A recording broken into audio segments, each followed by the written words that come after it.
All right, welcome to Night Tiger Comics. If you're tuning in on the replay, welcome. Glad you're checking this show out. This actually is kind of a video that's for you guys and girls. Nobody's here yet, um, so maybe I won't say quite as bit. I was trying to adjust my headphones so that I could use something else because these I seem to talk louder when I have these on because I can't hear myself. Well, William Smallwood, hey, how's it going? Unruly. So, if you just popped in, I was saying this kind of video is going to be for everybody in the chat. Want to talk Golden Age, want to talk about collecting, starting to get into that area. Hey, Werewolf, how's it going? Buster's here. So, what prompted this video? Something I've been wanting to do for quite a while, but was at the comic shop today and picked up some new things. And those are these. They were $2.50 a piece. I'm sure these need no introduction to anybody. If you started collecting this as a kid, I'm sure this is something that you, at one point, Buster, get your ass out of the video. One time, you probably picked these up at a flea market, Comic-Con, maybe an LCS. Maybe somebody gave one to you. I came across these as a kid quite often. And these are what kind of got me into Golden Age. Hey, James. And feel free to chime in if you guys got questions or you got a comment that you want to make. What's up, Mr. Higgins? So, like I was saying, these are kind of what got me into Golden Age. And so you may be asking yourself, well, how did that happen? How did this get you into Golden Age? Hey, what's going on, Bill? So, because these have a section in here, a colored section. And like I said, I'm sure all of you are familiar with these. So you got fun comics right there. These actually, a few of these issues came up for sale early this year on eBay. Look at that. Now you tell me what kid, after seeing some kind of candy like this, is not want to get into buying these books at one point. So as a kid, these fascinated me. I didn't know as much as I didn't know a whole lot about this kind of comic books as I did averse to Spider-Man or Iron Man or Avengers or Superman. And so I started getting curious. Wow, these are cool. What are they? These are something I've never seen before. I rarely see. Of course, some of them are iconic, like these two here. You see those quite often, but these other books, these other comics on the other pages, you don't see very often. This is something that I'm trying to obtain today is a fun comics issue with the Spectre. And then even the ads, a lot of the ads had. I just took a nap. I was setting this up and I realized, hey, I only had 4 hours sleep last night. I got super tired, so I went and took a nap. I woke up at 7:20 and I'm like, it's 7:20 in the morning. I'm supposed to be doing something. And I was like confused. And I'm like, after about 5 minutes, I'm like, oh crap, I'm doing a live show in 10 minutes. So, anyways, and then you can see all across every single page, there's photographs. And a lot of these comics as a kid say, here's one right here, Payoff Comics. I had no idea what that was. It wasn't until about 2 years ago I was actually finally able to get an issue. Actually found a couple of issues of that. And then, of course, Pep Comics, which is extremely tough and extremely expensive comic to get, but one that you don't really know a whole lot about it. Purple Claw, I was finally able to get a couple issues of this a couple of years ago. But as a kid, seeing all this and Marvel comics, DC, they're everywhere. Even back in the 70s, silver and bronze wasn't something that was too hard to bump into wherever you went, flea markets, a cousin's house, friend's house. But these golden age, as a kid, I'm like, I don't think I'll ever own any of that stuff. It just seems so like mysterious and out of reach. But that's really what started to get me inspired to want to one day try to find this stuff. And so I picked up 4 of these today. They were $2.50 a piece at the local comic shop just to see these pictures. Look at this early Donald Duck right here. And just, oh my gosh, they're so freaking cool. Let me see what else we can. This one doesn't have a whole lot, but look at this one. Have you ever seen that before? It wasn't until a few years ago I started really doing research on this. What is it? And a couple came up on eBay. I finally was able to obtain this Grail, an early issue from 1936, very inexpensive. A lot of cool Dell. You get what I'm saying about the Golden Age, right? So this is what inspired me to want to collect the Golden Age books. I'll show another one here. So that's number 17. And I'm on 13. Let me get a drink. What about you guys? So I know Jambo, he's a video I watch a lot for Golden Age stuff. He's always showing some cool stuff. And I think he's kind of like me, always getting on eBay and looking for those great deals.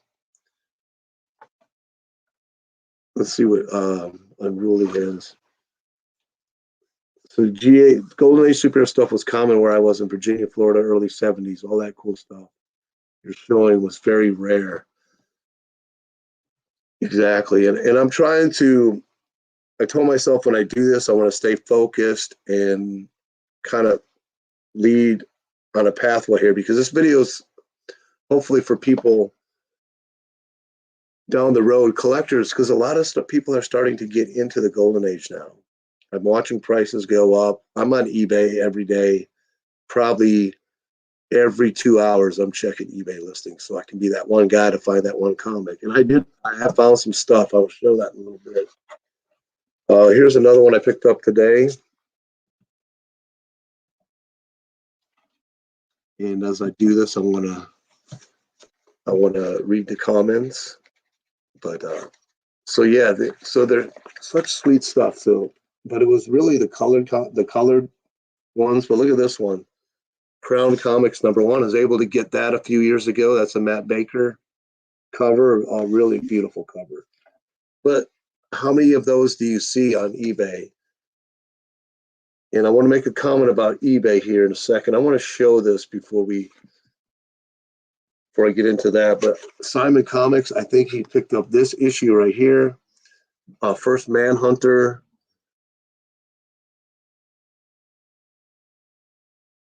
And as I talk about Golden Age in this video, I want to stick mainly to the 40s and to the beginning history. I actually picked up this one last year from Simon Comics, a coverless copy with a reproduction cover, but really still a great deal. And then I think today Simon showed one of these. So these timelies, they're expensive.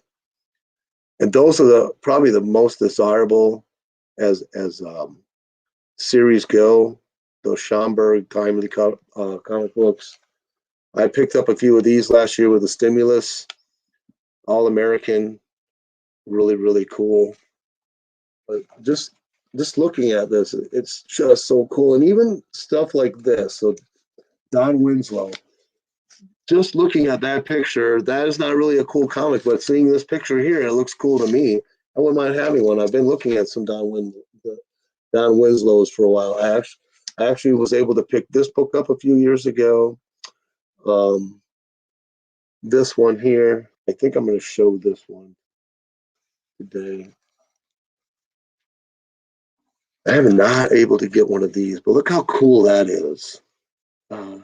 Who does it? I forget. Is that a Feral comic? I'm not sure. But look at all those. They're so cool. I'm getting excited right now. Okay, so Jabbo just made a comment. So we're going to get into eBay here. Yes, we probably spend way too much money on eBay. Now I've heard this before. I have one more Overstreet I want to show. People say I hate eBay. So I was thinking about this. In a sense, if they're saying that they hate eBay, they're really saying I hate all online comic stores because eBay is a porthole. It's not just an entity that stands alone by itself where you can go and buy comics or collectibles. Almost all the online stores have presence on eBay, and that's where they do their listings because it's a portal. Everybody goes there. So if you have a small mom and pop, which I bought a couple Golden Age books here from Anthony's Comics and Art, eBay is an easy way for them to get seen. So not only do you have all these little stores, private sellers, you also have the big stores, DTA Collectibles, Metropolis Comics. You have My Comic Shop, and they all come here and they all list. So the thing is, because they have to pay a lot of fees, the prices are a lot higher than if you go to their online stores, and you can get a great deal if you go there. I just bought a book from My Comic Shop and another one from DE. I'm going to get this wrong constantly, but DTA Collectibles, which was $150 on eBay, but on the website it was $100. So that's a big savings. So eBay is just a porthole. So if you say I hate eBay, you're pretty much saying I hate all online comic book stores and sellers. So that's what I want to touch on that. But in reality, eBay is the best place to go to buy Golden Age comics, in my opinion. Now I've been a little bit on Heritage Auction over the years. I've never bought anything from there. I do hear great things about them, and watched a video the other day where a collector bought a big box of stuff and he bid on lots. And so he was able to get like Golden Age Wonder Woman and stuff like that for really inexpensive. So Unruly says, I miss the days before Buy It Now. I'm a big Buy It Now guy. Now I can't lie, I've gotten some great stuff off auctions for cheap, but I usually go right to Buy It Now and check auctions on Sunday night, right at the end, because I don't like getting excited about something that I can't even really obtain until 6 days later. Heritage has some high fees. Okay, see, I didn't know that. Now, let's see what Werewolf has to say. I buy most of my stuff from My Comic Shop because the shipping to Australia is reasonable as opposed to eBay, which has crazy shipping prices. Now, that's a great comment. Thanks for making that, because I don't know anything about that, but I do know this. I love shopping at My Comic Shop. I feel they have not only great deals, but they undergrade. In my experience, I've been buying off there for 4 years, and almost every book that I've gotten has been undergraded. Sometimes, well, most times by half to 1 point, and sometimes by a whole 1.5 points. So they're very strict, and I like that. And then not only do they list all the defects, but they give it a grade, like I said, under what I believe it usually is. Now let's see what Unruly says. So musings, they're like a book, like to squeeze both ways. And everybody has to make money. So I don't get upset with people because of that. But you can go on eBay and you can pretty much, if you know what you're looking for, you can see that people are overpricing quite a bit. And I laugh because I'm going to show a book I just got. I got this book for $20 on eBay. It's a 25 ship, something like that. This is Courage Comics, and this is an Edwin J. Salvin publisher. But I always see this book listed for $50 to $100. But I just found it for 20. So when I saw it for 20, I was a no-brainer. I got to grab that right away. Something that it's not desirable, it's not a sought after. Probably people don't know a whole lot about this, but it is definitely cool. And people tend to overprice this book all the time. It's from 1945. There's no specific month on this book, so I find almost a lot of my information from a comic book database, grand database. So that's just an example that eBay is a great place to find stuff, especially if you want to get into Golden Age. Let me show this last comic book price guide before we move on to some other things that I want to show. Oh, thanks, Jambo. So yeah, so that's just proof. It's not like I'm bragging. That's just proof that you can go on eBay and you can find great Golden Age stuff for inexpensive.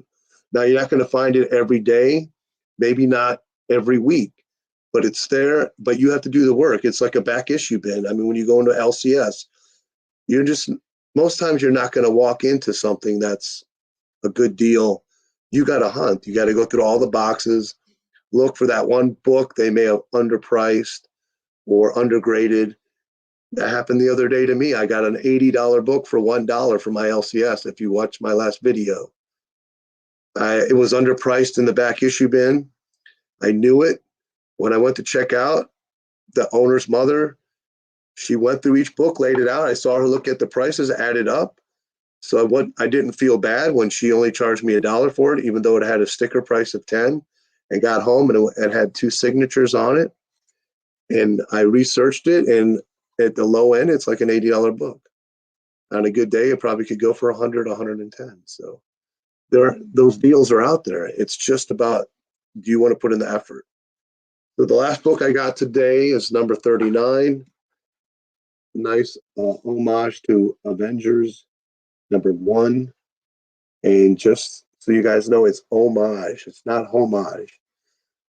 I have that pet peeve. A lot of people say homage, but it's the O. I mean, the H is silent. But anyways, so let's look at some of these really quick. And you can find these. These were $2.50. I grabbed every one he had, and I said, "How much are they?" He said $2.50. I already had one in my hand, thinking he was going to say $5. When he said $2.50, I said, "I'll buy all of them." Now, this book here, it may not look cool to you because, it's not superhero or anything, but this is early Popeye in comics. It's not the first title that he's in, but it's the second. And these early issues, even in mid-grade, people tend to want to ask a lot of money. But that's another book. If you wait, you could probably find one for inexpensive. Look at this. Now, that one will go for quite a bit of money. It's not a key series. Nobody even probably knows about Target Comics, but because it has a World War II cover with Uncle Sam, that book's going to go for quite a bit of money. Hey, my son's on. What's up, Jake? Nice to have you. So Jacob Smith there in the chat. That's my baby boy. I know he don't like when I say that. He's I think, how old are you, Jake? 30? You're an old man. He's going to be a daddy for the first time this year. I'm so excited for him.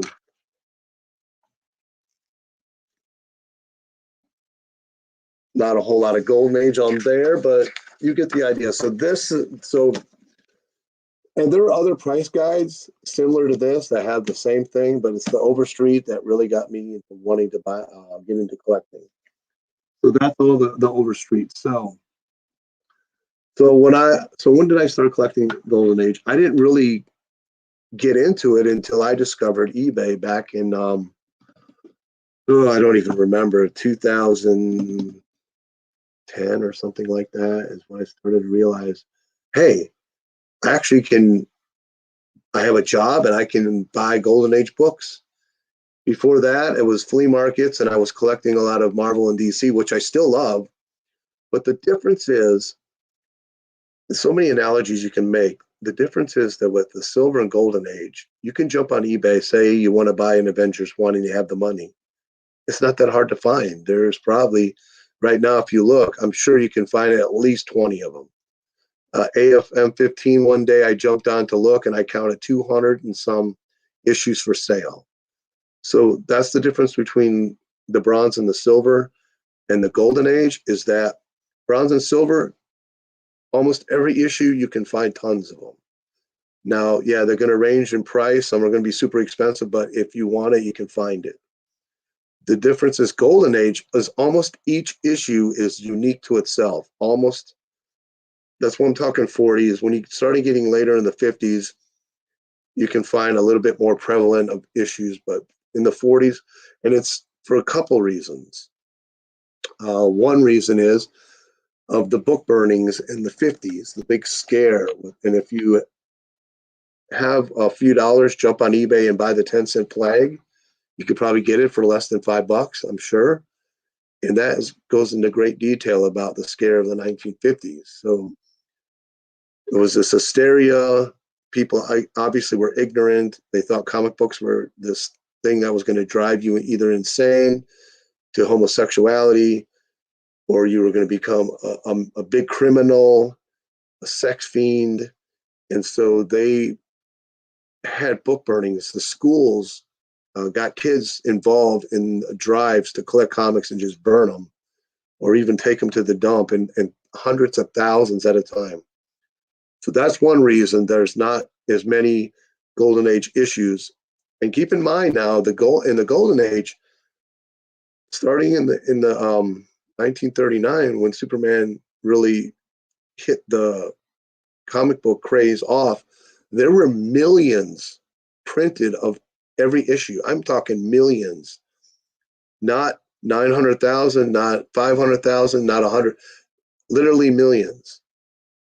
So you can imagine there were a lot of comic books destroyed. So in the 1940s, during World War I, they were paper drives. So comic books were something you just threw away. They weren't something that you even thought about collecting. It was just like a newspaper. And they were constantly driving for picking up newspapers and papers and then turning them in for money so they could use it to fund the war. And if you didn't turn in your stuff when people came to your house, it kind of tainted you as unpatriotic. So people weren't holding on to their comics. They were being patriotic and they were giving them up. And that's why, another way, a lot of comics disappeared.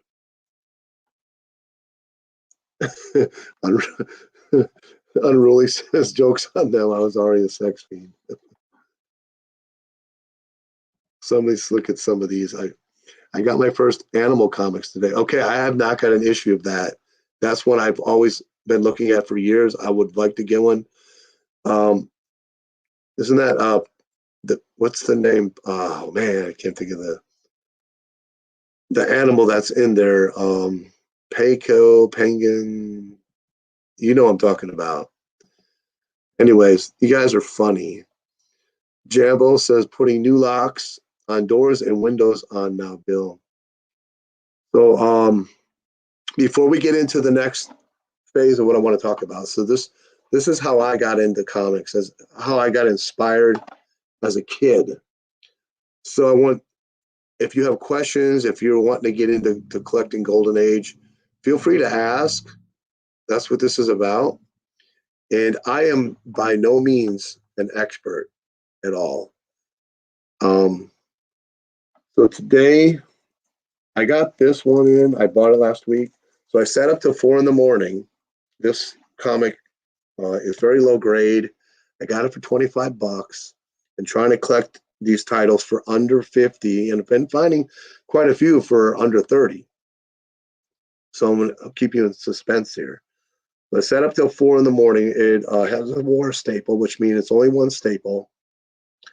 It was detached.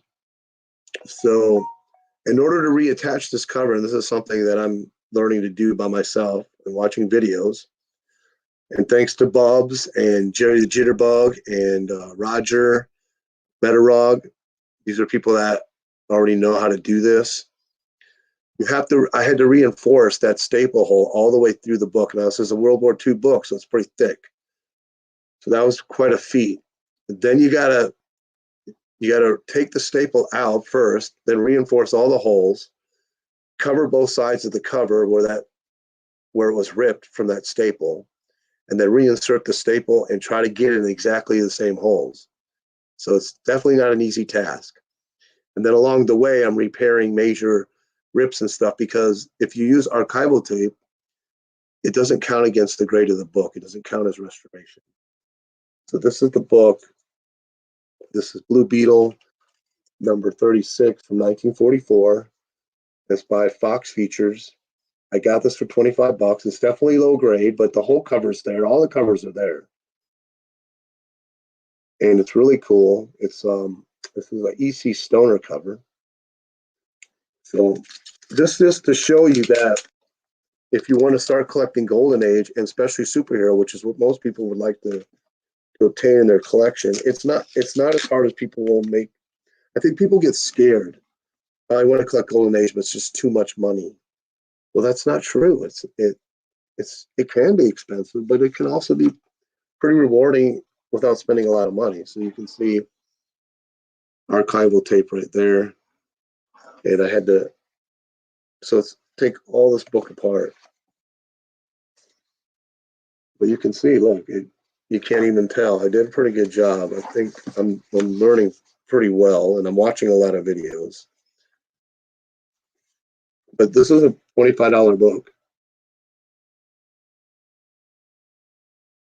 So that's the main theme of this video, is that if you want to start collecting Golden Age, it's not that expensive. You can grab some great things.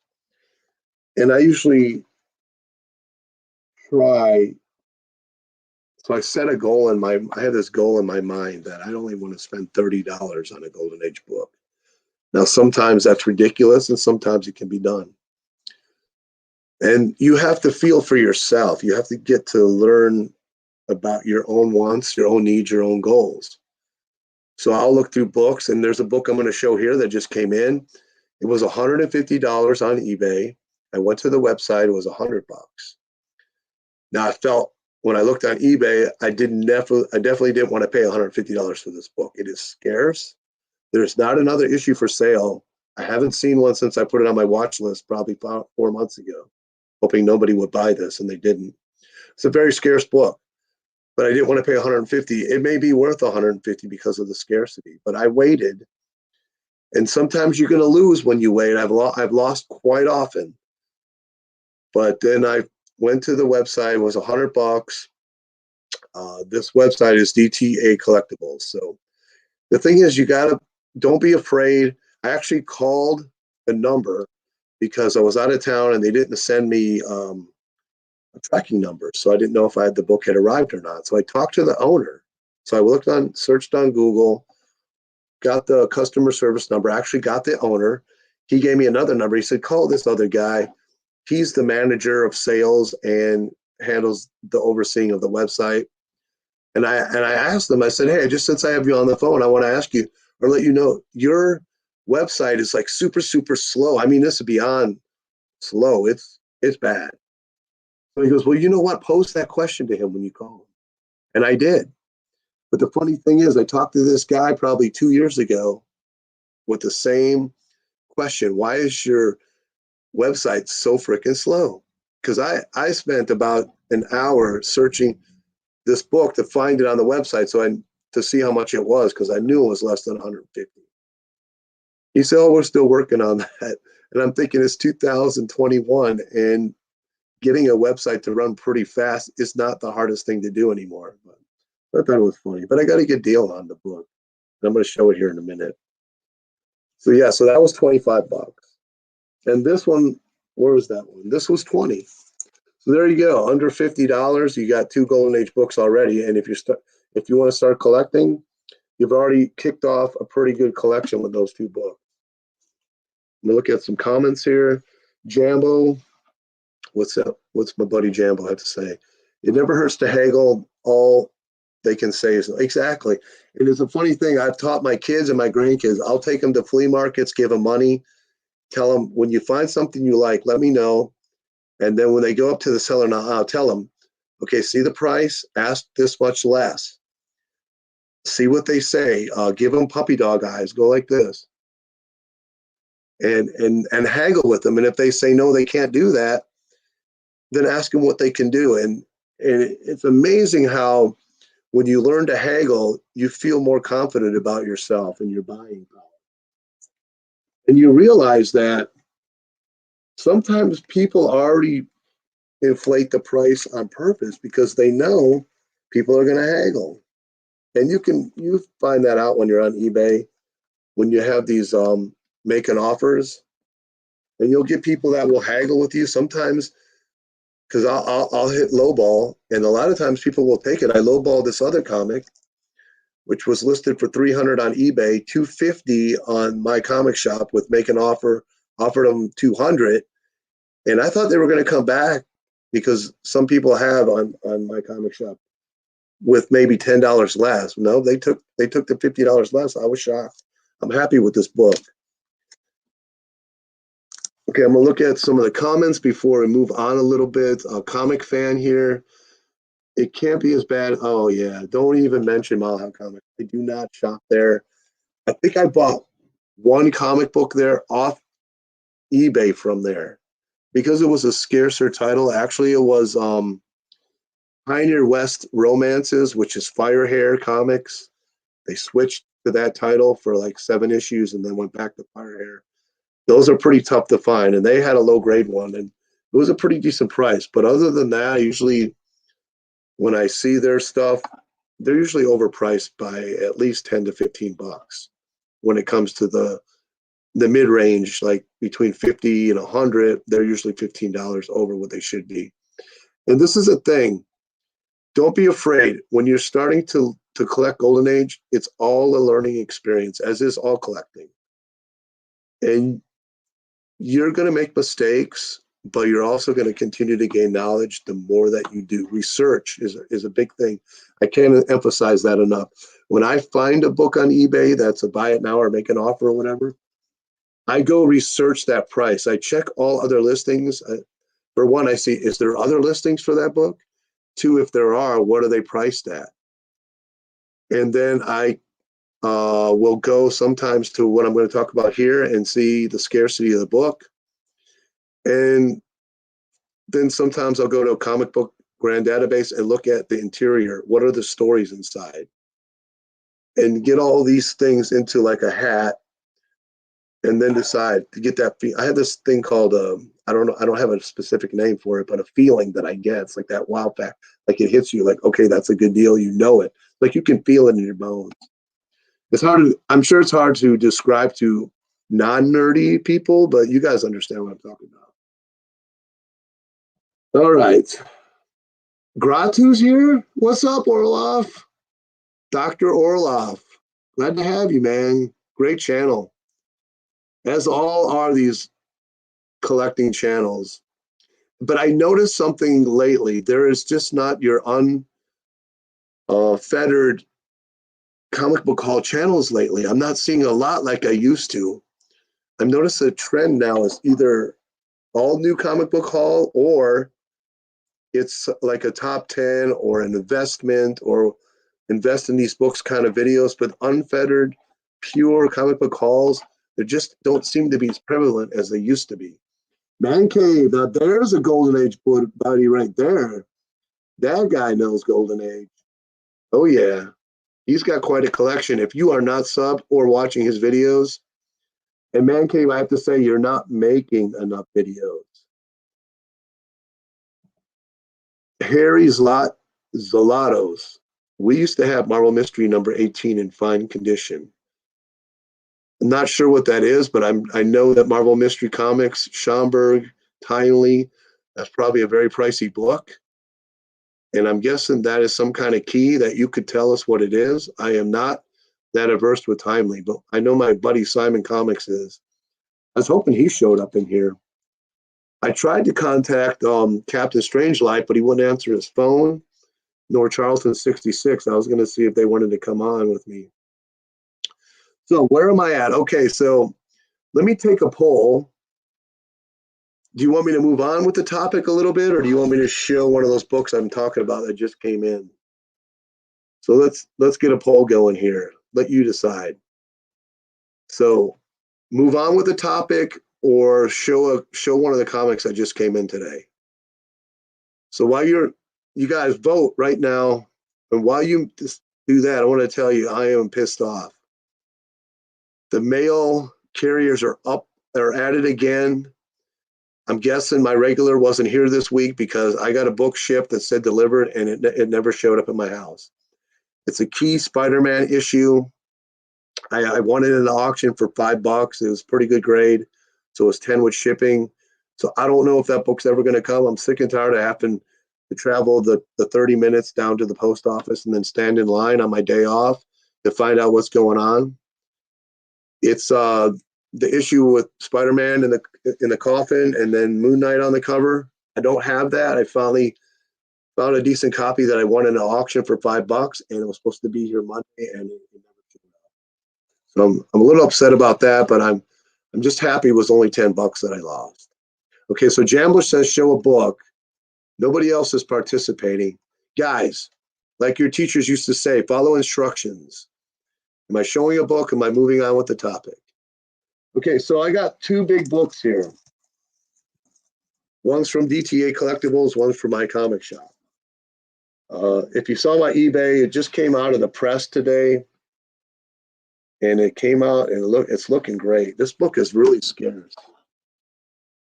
And so last night, after putting it in the press, I did some research on this series, looking on eBay and in a certain area for these issues to see if I can find them. So the later issues in the run, so I'm guessing the print run was lower, but they're really tough to find.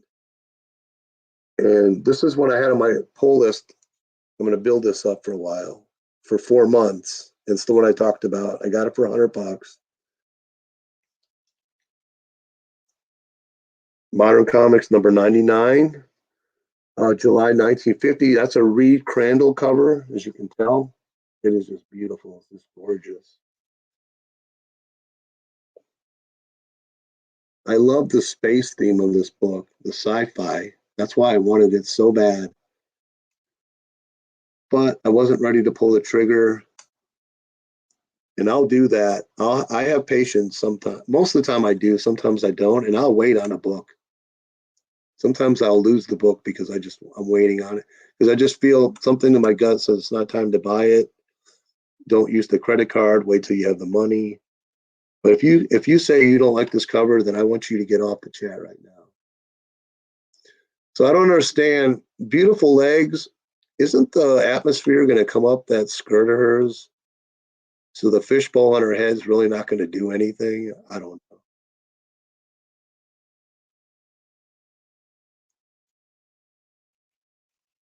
Yeah, I have the first, the unofficial Lady Blackhawk military comics, number 20 on my watch list. But I'm still not willing to pay $150 for that book. Sometimes sellers will now come down. Of course, you guys know, you put it on your watch list and they'll make you offers every now and then. You're just not coming down on that book. But my friend, the comic couple on Instagram, he got a copy of it after he watched my documentary, The First Ladies of DC Comics. So yeah, so this was $100. I didn't put a grade on it. It's probably a 2.5, maybe a 3.0 stretching it. I pressed it. It looks really good. Everything's attached on this, so I'm glad I don't have to do any work on it. Really not any cleaning either. You can see there's no creases on it at all. Beautiful book.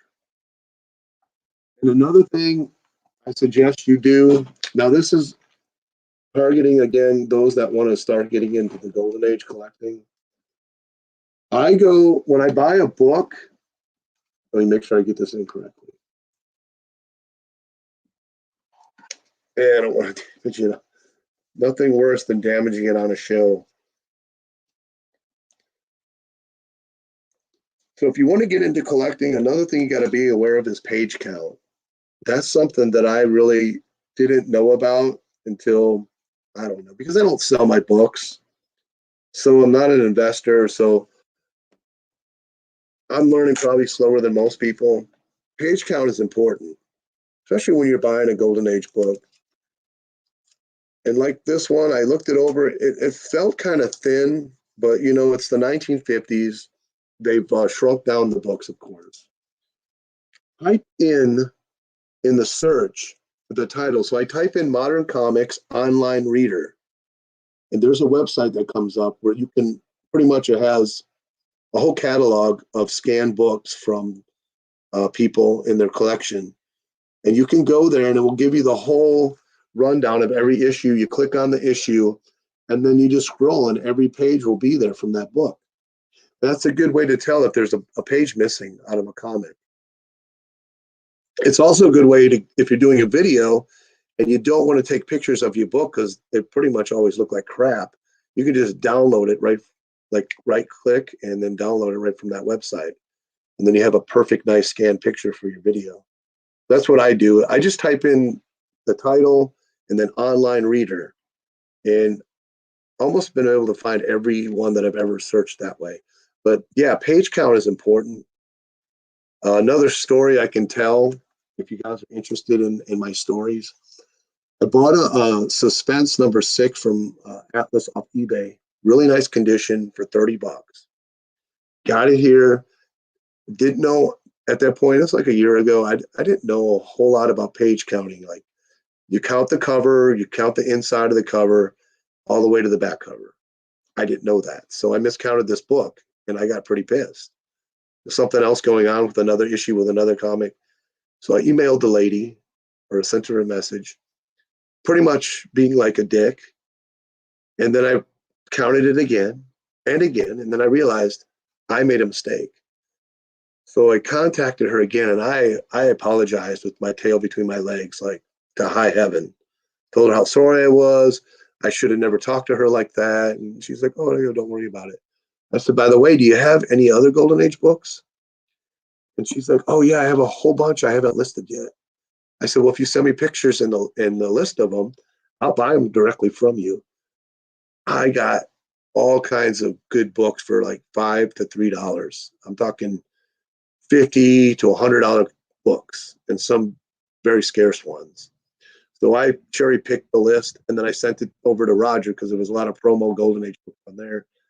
And he's like, oh, you cherry picked this thing already. I said, I know, but hey, there's some promo books on there. So he got those. So you just never know what's going to happen. Jerry the Jitterbug.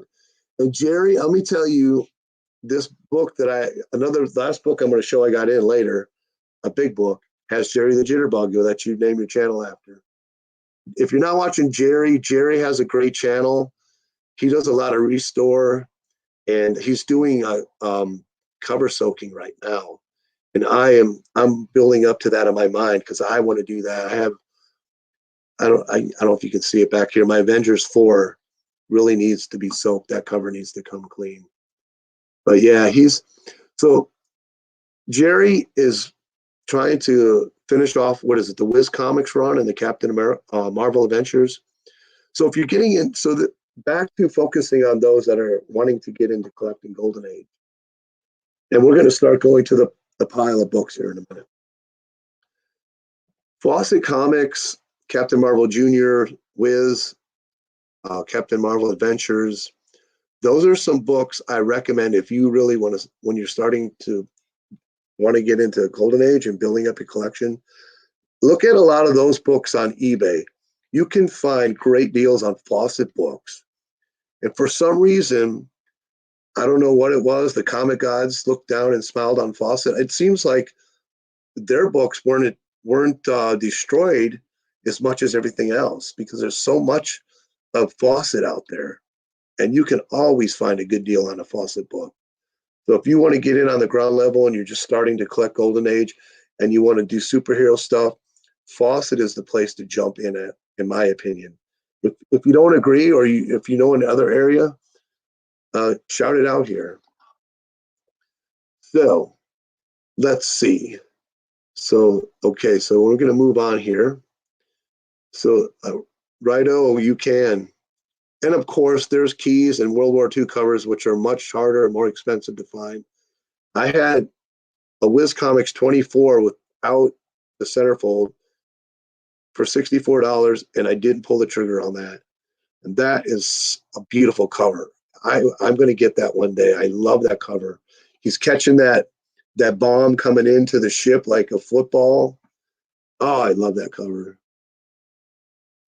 Okay, so before we get into showing comics, and we're going to move up through the history, if you are just wanting to get into Golden Age, and I'm going to keep emphasizing that, because that's the focus of this video.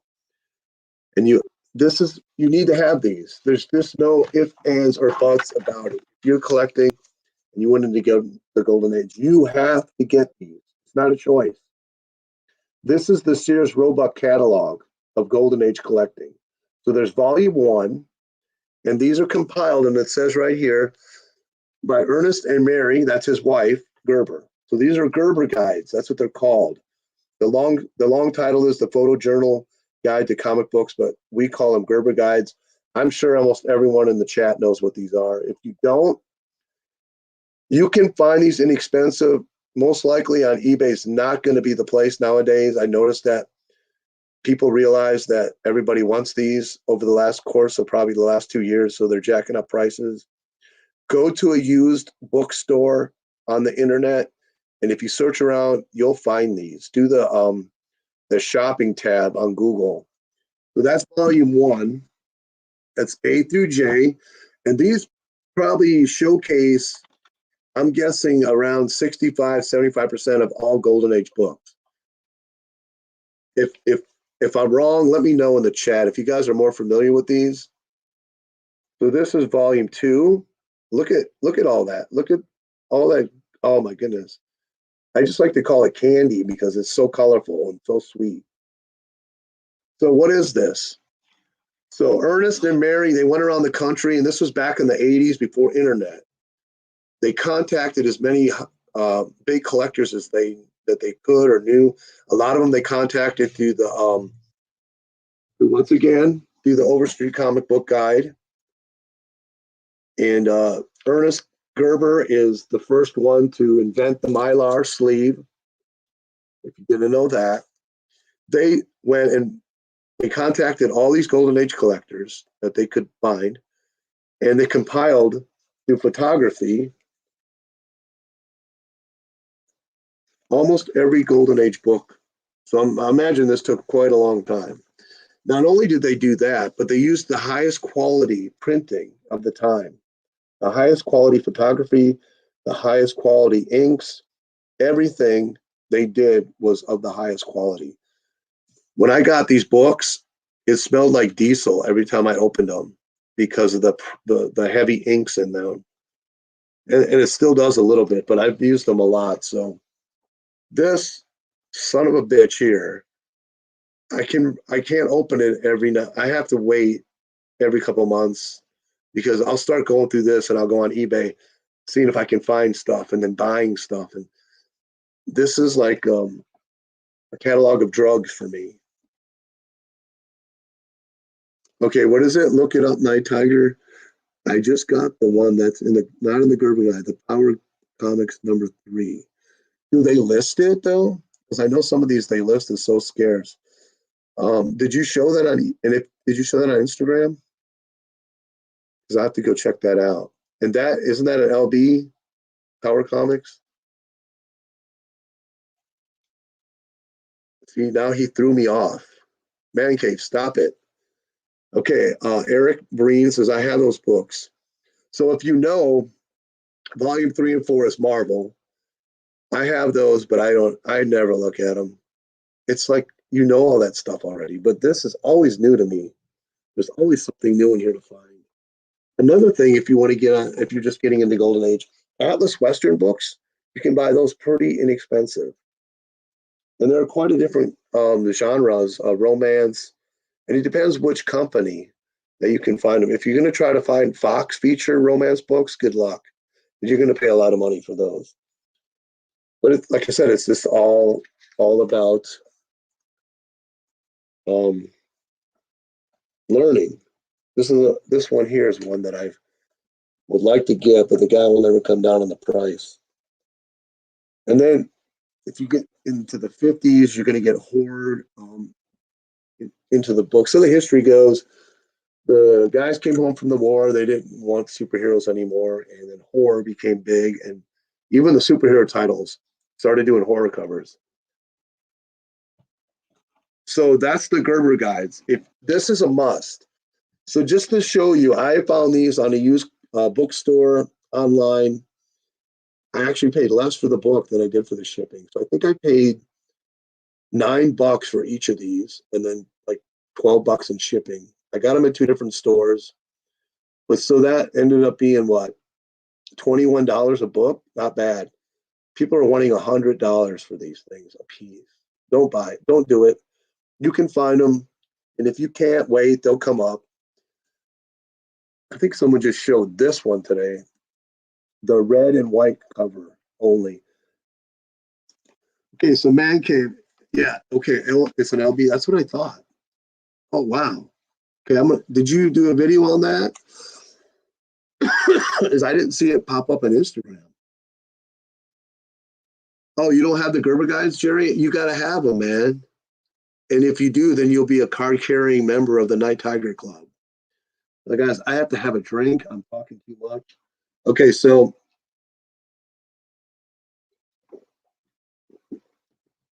this book just came in, and I'm starting to get hot. So I'm going to take this all out. 50s. Okay. Woo, man. I have to tell you, here in Florida and Central Florida tonight, it's going to be in the 50s, and it's going to be a high of 64 tomorrow. I am so happy. Oh, you don't have the picture? Okay, read the comments a little bit here. Let's see what Jerry said. Thanks, NT. Did not know about these books. You are full of knowledge. Hey, man, just be warned. This is the disclaimer. You get that thing, and like I said, it's the Sears Roebuck catalog of Golden Age comic book buying. So just be careful. You've been warned. Just for a side note, Night Tiger is one word with two T's. It's not two words. Just that's a side note. A lot of people, they send me messages and it's two, but it's one word. So anyway, okay. This is a DC Golden Age book. I just got it in. So it was $2.90 on eBay, but it was my comic shop. So like I said, if the big boys are on eBay, go to their website. Do not buy it from eBay because they got to pay fees. They'll jack up the price. What I like about my comic shop, it's like a mini eBay now. So they're listing for other sellers at this point, and they have make offers now. This is something that I just realized. I don't know if it's been going on for a while. I've just noticed it like in the last, I don't know, maybe a year or less than a year. So this had make an offer. It was some kind of seller had listings on there, Moon something store, and I went through all their Golden Age. So put it on my watch list. They had it up for $250 on my comic shop. Make an offer. I offered them $200. Thought they were going to come back with like $240. They took it. I was like, sweet. So I'm building it up again. So in this title, not too far into the title, it becomes Joe Simon and Jack Kirby covers of The Guardian. Those are cool. Don't get me wrong. But these earlier ones have another character that's just a little bit harder to get. You don't see him too much. Hey, Alex is here. What's up? So building that up, and no, Alex got on the Golden Age collecting train. What, about 2 years ago, and he's just on fire now. So I don't even have to say go sub him up. You already are sub to him, I'm sure. So, anyways, here we go. Star Spangled Comics number 6. Stripe C and Star Spangled Kid. Now, if you don't know these characters, he's the first adult sidekick. So he's the sidekick. and that's Stripesy, and this is the Star Spangled Kid over here. He does show up later in the JSA in the 70s. I think that's his reappearance. But just a cool. So for $200, they graded it as a 1.8. I really never looked the book over yet, but it's attached, and I don't see anything missing. There's no centerfold missing from it. So I really don't know why they graded it so low. It is dirty, but I'd probably put it at a 2.5. I'd actually put it at a 3.0. Yeah, I love them. I have some other issues, the later ones with the Guardian, but I'm not nothing to Joe and Jack, but Guardian just doesn't appeal to me. I think it was the Newsboy Legion that really appealed to the kids, is why it was so prominent in the book. And I guess Stripesy never took off as a kid superhero. But this is gorgeous. I am so glad to finally get one of these in my collection. I'm actually trying to go after bigger end books now, and some DC Golden Age, which I really never went after before because everybody goes for it. So it's a really hard place to go and to get books at a decent price because everybody wants them. All right, I wanted to point this out. We're going to move on. But in that Courage book, it has a nice store stamp on it. Kate Brothers Shoe Store. I love store stamps because they just add so much history to the book. And I also am learning more about the dealer marks too. So that's a dealer mark right there.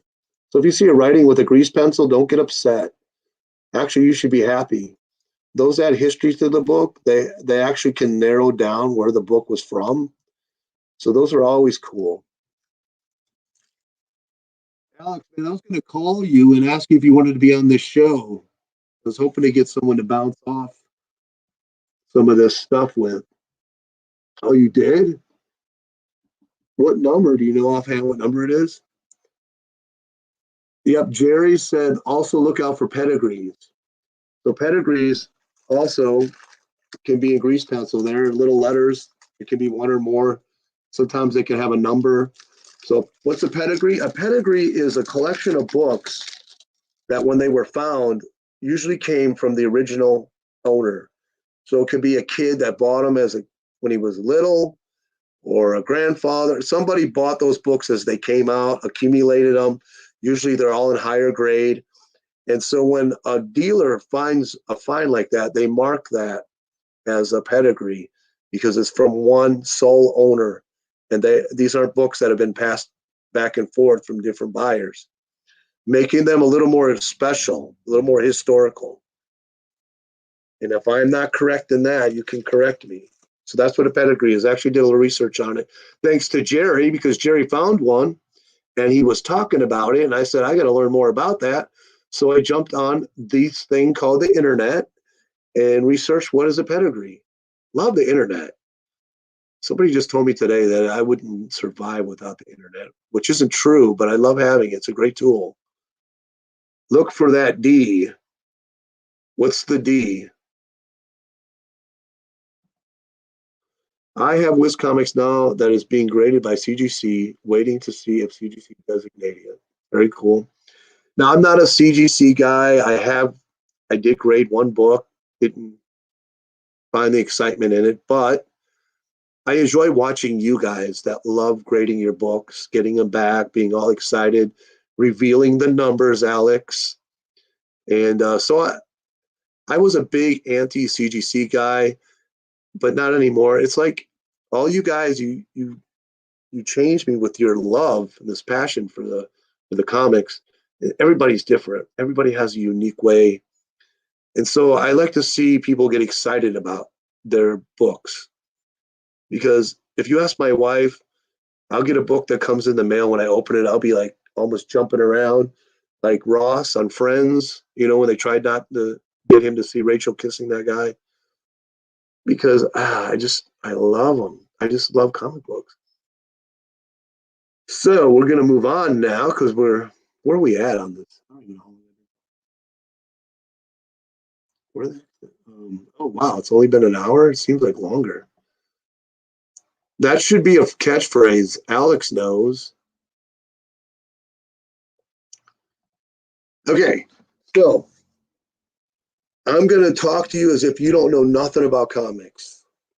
So the comic books started roughly around 1936, 35, 34, somewhere in that area. So I don't remember the dude's name, but this dude had an idea. So newspapers were looking for syndication characters. He realized that if he could sell characters to the newspapers and they pick them up, he can make money off that. So what he did is he went around looking for new comic strips that were being drawn that weren't in syndication, and he kind of pasted them up in a pamphlet. And he would carry these pamphlets around, and he would go to the syndication people, I guess we will call it, and give them the pamphlet and ask them, hey, is there anything in here that excites you that you'd like to buy from me? I can get a deal for you.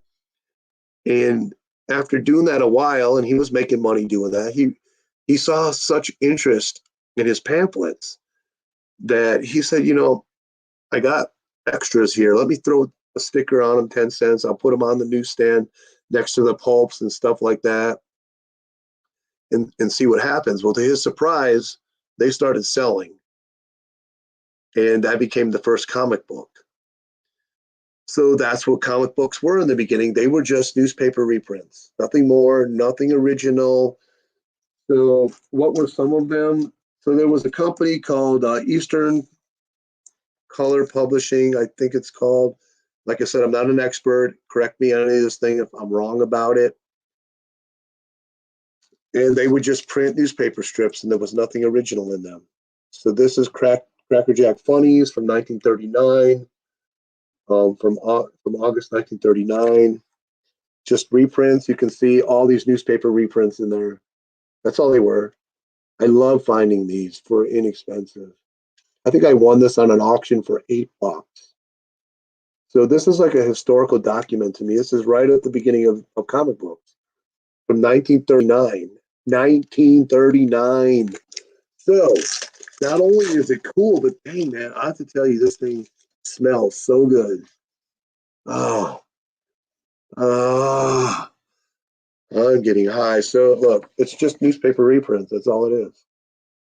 Now, this may not excite you, but it does excite me because it's history.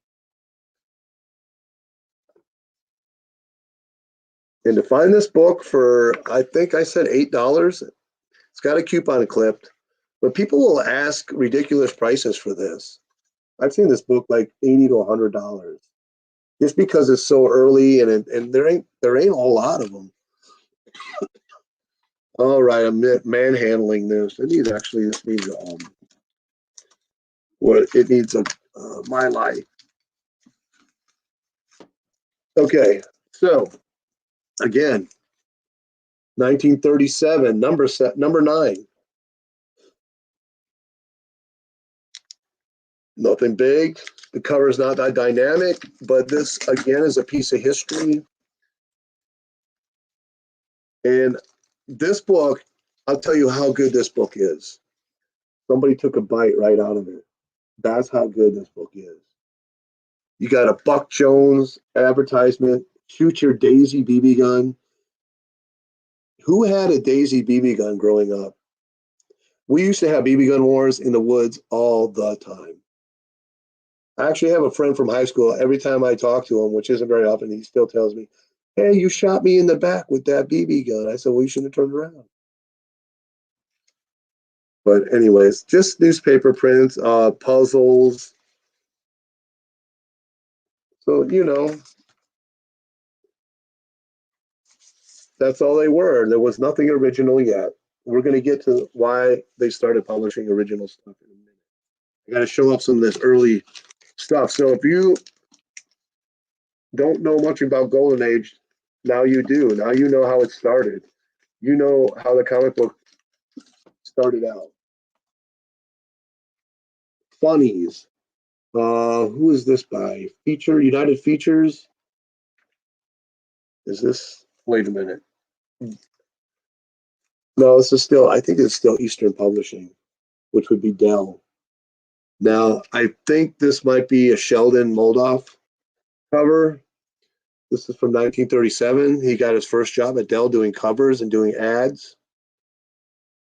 I could be wrong, but I know that he did a lot of these early covers. That's the Funnies #7. This was #9.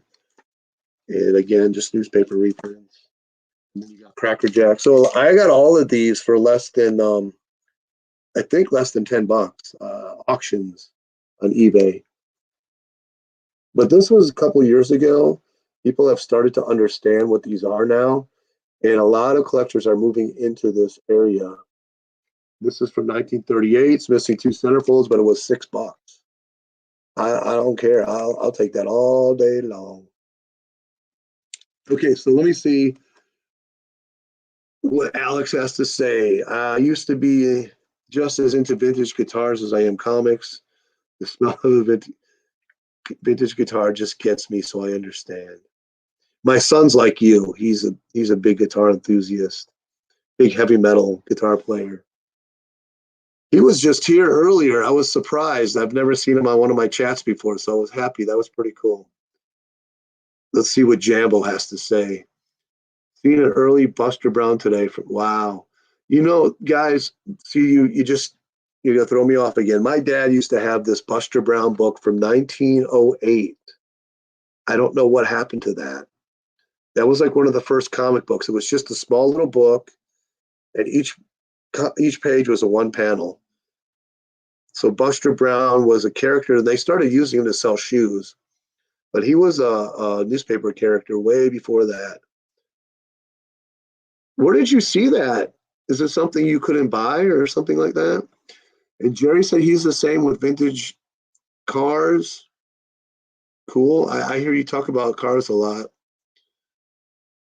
I have a big truck. I don't know anything about mechanics, but I know that I have family members like you. They just so into cars. Actually, the guy I work with, who's the manager of the plant, he's always called. He lives in Alabama, so they have National Parts Depot. If you're into cars, you know what that is. So that's over here, like 5 miles from my house. So they sell parts to everybody. It's like the eBay of car parts. And he's always calling me, "Can you go pick up this fender for me and bring it up to Alabama?" Man, I just got Funnies #57. Which one is that? Is that the I don't know what it is. Hold on. I think I know what it is.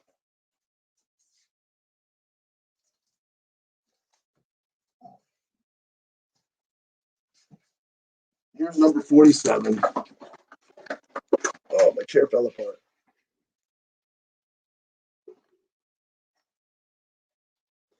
But we're getting ahead of ourselves because now this has an original character in it. What is 57? Educate me. 1940. Is it anything specific? And I'm sure it has a superhero cover though. It's a World War II cover, right?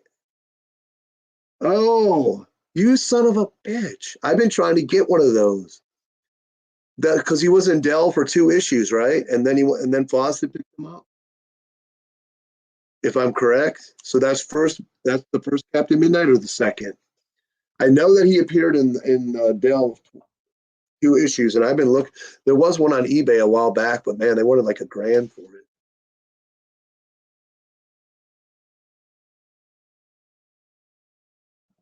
How much did they want for that, Jambo? I'm guessing too much, or you probably would have picked it up. So yeah, guys, go check out that if you get a chance. The Funnies #57. I don't know if it's first or second Captain Midnight, but that is a cool, cool issue. That's a Grail book for me. Oh, it's first? That's a Grail book for me. So I suggest everybody in this chat, if you can, go check that cover out. It's pretty cool. Oh, it's not for sale. Okay, so let's move on to, you guys are making great comments. So again, reprints. This actually has a original character in it. So I didn't pull out. I have some Golden Age Superman. I didn't pull them out.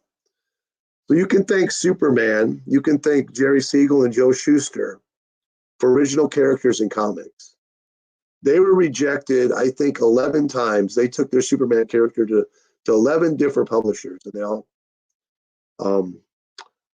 rejected them. So I think they threw it in the garbage, and who picked it up? Somebody, was it Sheldon Moloff, or somebody picked it up out of the trash and took it to the head of National Comics and pretty much convinced them to publish it. They still were kind of hesitant. And you guys can educate me if I'm not right. Like I said, I'm not an expert. This is just general knowledge. I'm going off the old man memory. So they published that Action Comics, and that thing caught like wildfire. So what happens in an industry when something sells? So just an analogy. Okay, well, Alex is collecting those early Superman issues. He only has 2 more payments left. Oh, nice. Can't wait to see that. I know, didn't Simon just show number 8 this week or something on Instagram? So to get back to the topic, so for analogy, like the gold rush, when they hit gold in the hills in the Ozark and in California, what happened? There was a surge from the country west. People were trying to make their fortunes. They gave everything, they sold everything, and they went out west to dig for gold. Some people got rich, some didn't. Well, that's what happened with the comics, with Superman. All right, Jamble, give your wife a kiss for all of us. Oh, hey, Gretzky, what's going on? Anybody got an Action 167 for sale? So that's what happened with Superman. Kids were waiting for something like this, an original, cool character. He has these blue tights. He has superpowers. First character to really have superpowers. He had a secret identity. He was getting the babes. And of course, we all wanted to be like that. We wanted to have that. It's like, oh man, I want to be that. Let me find out what this guy's doing every week. And just Action Comics #1 just exploded. So what happened? Every publisher saw this, and they said, I got to come up with my own original character. Stop the presses. Stop reprinting all this newspaper crap. Let's get you guys in here and create us an original character so we can cash in on this new craze. So that's what happened. So let me see here.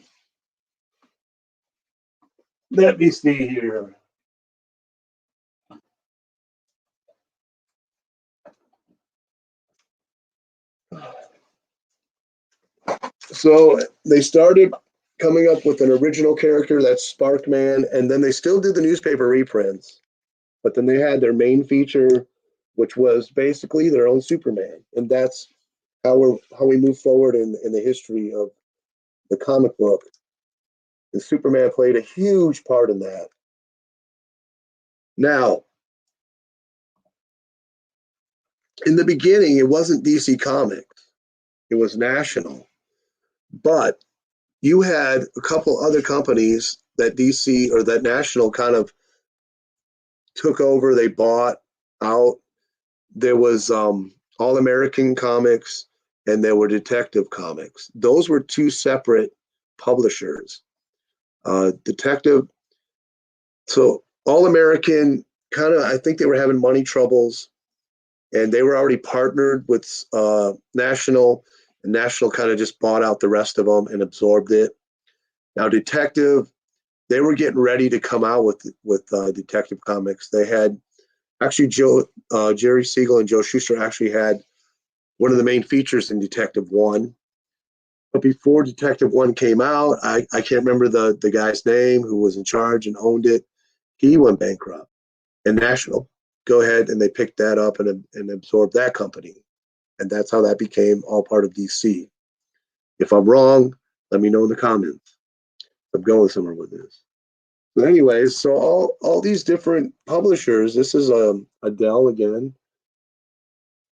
had come up with their own unique characters. So you got uh, Martin the Marvel Man, and then you have the newspaper reprints. So he was the main feature. Same with the funnies. They had this guy called Phantasmo, which is not the best name. He does not have the best costume. But again, another original character, then followed by newsprints, newspaper reprints. So everybody had to come up with their own Superman. Um, so some of these books like this, so again, you're going to find sellers who are not specifically into comic books. They're like flea market dealers, and they'll come into a lot of books from wherever, and they just throw them up on eBay. They don't research them. They're not trying to squeeze every single penny they can out of every product. They're just trying to move inventory. And you can find comics for cheap. I think I got this one here for 20 bucks. This one I paid a little more because it was an auction win. I think I paid 60. But this was another one. It was $26. And this unfortunately doesn't have Sparkman on the cover, but he is the main feature. And that's what Alex, was my focus of the video is for new people trying to get into Golden Age. So I'm trying to show them that it's not as hard as they think. Sometimes people have this mental thing about, oh, I can't get into Golden Age. It's just too expensive. Can't afford the books. They're too hard to find.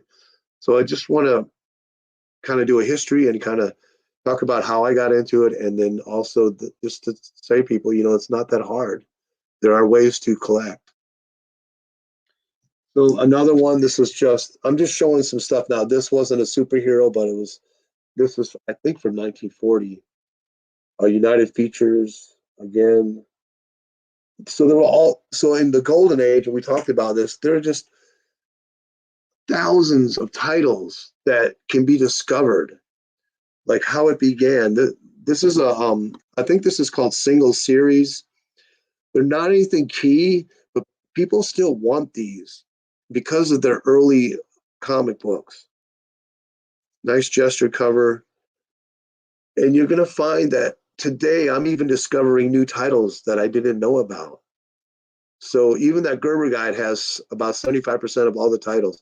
There are stuff that's still not discovered. It's been lost. And this is the fun of the Golden Age. Discovering these new books and then sharing them. I'm going to see what Jerry has to say. Great books. It's a passion of love. He checks auctions probably 6 times a day.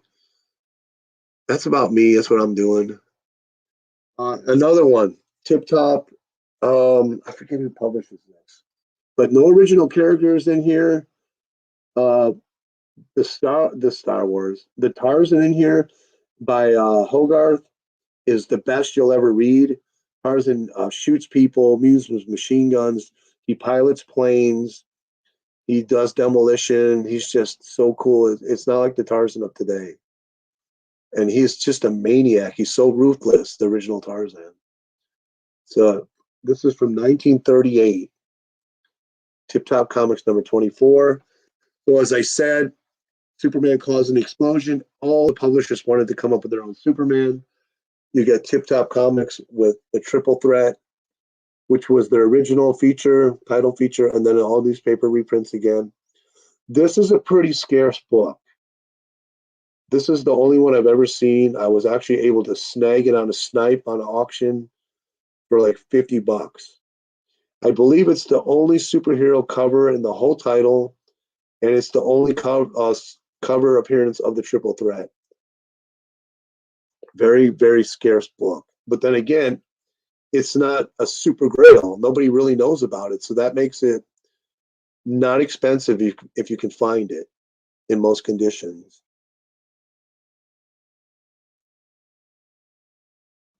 Alex, you're jumping ahead of me there, buddy. Don't sell my video. But Alex is right. Another good entry level title to get in is Quality Comics. And a little known fact: people think that the company's called Quality Comics, and it's not. It's called American Publishing or something like that. They just decided one day to put the little moniker Quality Comics on there, and people just started thinking that was the name of the company. Alex, back off, buddy. You're getting too far ahead of me. Joe Doolin Fiction House, you can find those for a good price. He's right, though. He is right. This has a big spine roll in it, but it is a nice grade. I don't think I would get this. I'm going to take the spine roll out. This book is huge. These early, also the early Golden Age books are huge books. They actually have two different size Mylar for Golden Age. This doesn't, and so I don't want to spend the money on buying those huge ones because I don't get a whole lot. But this is a huge book. Now the spinal's not too bad, but yeah, it is a nice shape. This is a prize in my collection. This is a book. This is what I'm talking about. Golden Age. You might, I may, you may, no one may ever see this book again. It's just each book is so unique unto themselves. That's the special fun and passion about Golden Age. Each book is so unique. It's like its own entity. You can't jump on eBay and find 20 of these. Like I said, an AF-15, there's 200 for sale right now on eBay. But of this book, there's 0. And there may never be one again. But then again, down the road, you never know. There might be one a year from now. Who knows? Yeah, this was an auction win. Believe me, I waited to the last minute. I don't remember what I put out. I got it pretty cheap. I think it was $64 or something like that, $70. For me, that's cheap for this book. It is so scarce. Oh, that's what I wanted to talk about. And Jerry, since you don't know much about the Gerber Guide, him and his wife devised a scarcity scale. So for every book in there, they have a scale by hundreds about how many issues they are known to exist. So of course, you have to take it as it's in the 80s. But a lot of people still list those numbers, and they do prove to be correct. The higher the number, the more scarcer the book. So that's a good thing about those Gerber Guides too. When you buy some books, I always look them up to see how scarce they are according to that. So I'm going to put this aside. I'll put it away later because it's one of those hard things and it's not easy to get in. I don't want to mess it up. All right, so moving on. So I just want to show you there's so many publishers in the Golden Age that you could focus on so many things. I mean, I don't know what I want to say. Let me think for a minute. So in the Golden Age, so in the silver, bronze, you got DC, and of course you got Marvel, and then you got Charlton, and then you got Gold Key or Dell. But there's not like hundreds of publishers. Whereas in the Golden Age, there are. I mean, there's little mom and pop publishers that put out books. For instance, that one I just showed here. No, not this one. Sorry. I can't find it. The Courage Comics. That's by a mom and pop. It's just the popularity of the superhero and of the comic books was so big. Like I told you, they were published in the millions that just small printers were getting in on it and publishing their own comics. They may have only done one title that lasted no more than 10 issues. There are just hundreds of publishers and hundreds and thousands of titles in the Golden Age. So we're going to go through some of them. So we're going to go, of course, Charlton. This is known as the Lost Charlton book. And I've seen 3 of these since I've been collecting on eBay. I got this for $10 because nobody knew what it was. I found another one for $10 last year and gifted it to Charlton 66. Now there's one on eBay right now and the person knows what it is. So he's got quite a bit of money on it. But it's called The Lost Charlton because Holyoke published it. It has Charlton headquarters address in the indicia, but it's a Holyoke book. So it's believed that that either Charlton was understaffed or overstaffed at Christmas time, and they sent this over to Holyoke to be printed and distributed. So it's kind of a scarce book. I did a lot of research on it. They label it the Lost Charlton book, Triple Threat Comics, only issue ever. And they also believe this is the second Charlton title after Catman. So you got Charlton Comics. Of course, you've heard of them. They're a pretty big publisher. They're no longer with us today.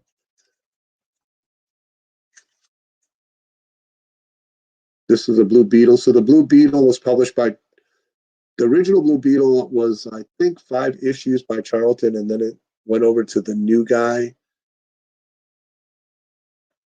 So if you can find these are in the early 50s, from like 53 to 55. Fox is a Golden Age publisher. Yes, you are right. And that's Gretzky is telling us Fox. Fox is a very desirable publisher. Everybody wants Fox Comics because they did a lot of good girl art and a lot of their comics. Jerry said that's why it's hard for me to grasp the value of a modern comic compared to true history from the front. I agree. I'm always thinking because I'm looking at certain books I don't have for the bronze and silver, but I don't want to pay that money because I know I can buy a Golden Age book for that. Excuse me, which I would much rather spend my money on. When I bought my Iron Man 1 for $300, I was depressed for a week after I got the book because I thought, dang, what could I have bought in the Golden Age for $300? Yeah, I got an Iron Man 1, but so what?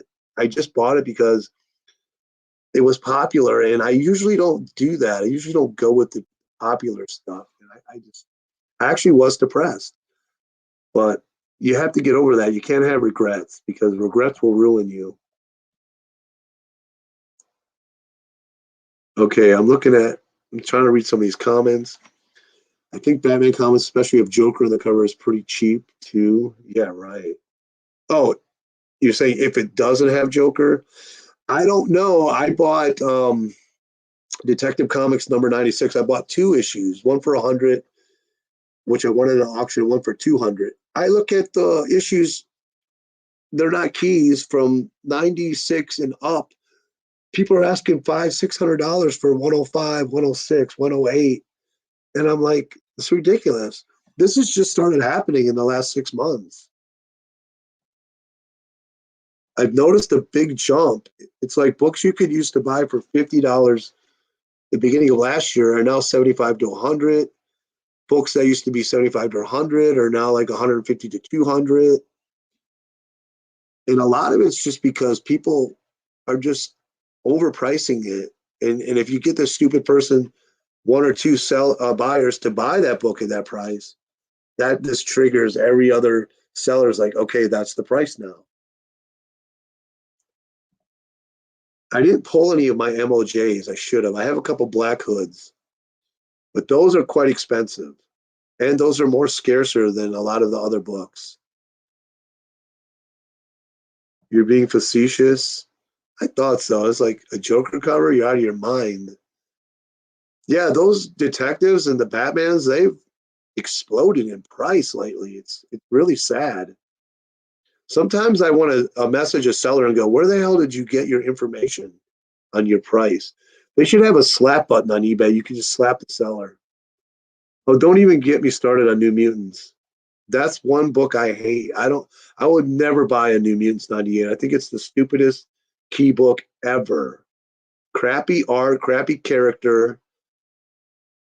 And there's literally thousands of them. And people are wanting to pay $300 for that. The thing, Jerry, about low grade is that you can have fun with it. If you teach yourself and you watch your videos and everybody else's and you practice, you can buy, like Bubs was saying, you can buy these lower grade books. You can actually fix them up and bring the grades up on them. And it's fun to do. Okay, so we're moving on. So got this for $20. Missing piece of the cover, but this book usually goes for what, 80 to 100. And that's where the girl was right there. But pretty cool. I forget who publishes this. I did look it up. But anyway, so we're just talking about publishers. There's so many of them. Consolidated. I think this is Consolidated also. Lucky. I got this for $10 on the eBay auction. Obviously, nobody knew what it was. Number 1. So this is from Consolidated Publishing. You probably never heard of them. Then you got Holyoke. We talked about them. They were pretty prevalent. Just got that for 20 or for $17. Beautiful cover. Really nice grade. These books are now, I can see people asking $100 for these, and I'm like, that's insane. Got this one for 20. Another Holyoke Christmas cover. Nice grade too. But these are ones that slipped under the radar because regular sellers, if they're a comic book seller, they're asking $100, and that's ridiculous. But that's from Holyoke. Now, Holyoke published a lot of comics. You would think the cover's missing on them, but it actually isn't. That is actually the cover of the book. I don't like buying these, even though it has a Miss Victory, which is one that I would love to get. Alex, don't you have that one? But the Miss Victory, this one, they have a couple other ones, Something Citizen. They look like they don't have a cover, but that is actually the cover. Oh, Elliot, that's right, Elliot Publishing. This was Elliot. But then again, have you heard of Elliot before? No. So there's just so many publishers. Then you got Dell, which was a big publisher. But there's another one that has Magic Moral, which is their Superman title character, and then newspaper reprints. I don't know what this one's from. This one's an early one also. Another one I probably got for like $10.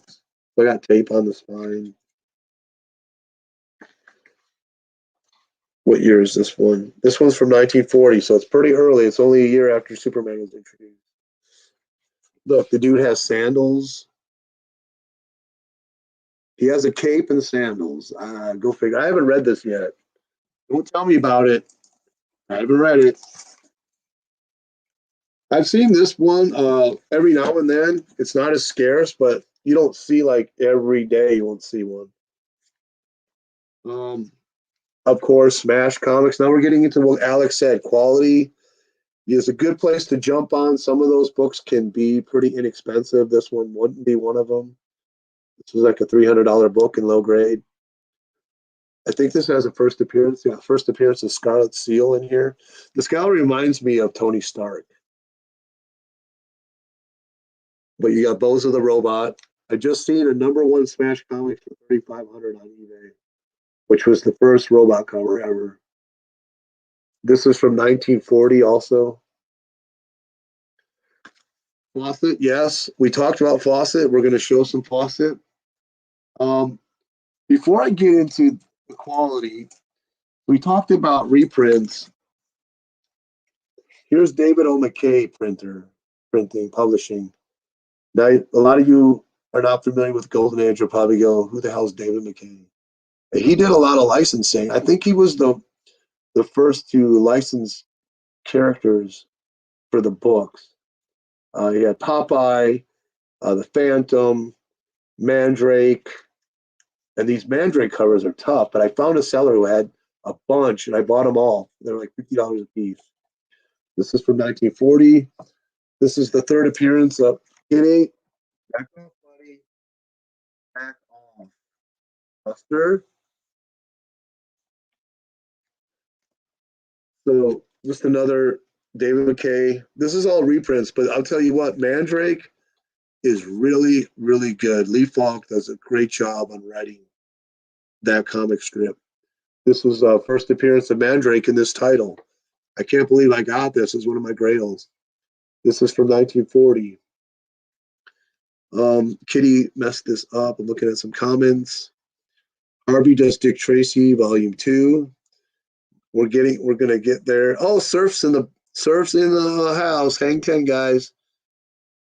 He wants to talk about snacks. I don't have snacks. I have a drink. I have stacks.